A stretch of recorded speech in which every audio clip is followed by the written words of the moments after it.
എന്റെ ഇപ്പോ 2000 രൂപ എടുക്കാനില്ല. പിന്നെ എന്താ ഉണ്ട്? നുള്ളിപ്പെറുക്കി അവർ 500 രൂപ കാണും. എന്റെ പട്ടിക്ക് വേണം. മര്യാദക്ക് 2000 രൂപ എന്റെ കയ്യിൽ എണ്ണി തന്നില്ലെങ്കിൽ അതിന്റെ പ്രത്യാഘാതകം.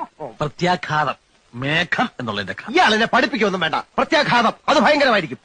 എന്തും നേരിടാൻ തയ്യാറായിട്ട് തന്നെയായി ഈ നാടകത്തിൽ ഇറങ്ങിത്തിരിച്ചിരിക്കുന്നത്.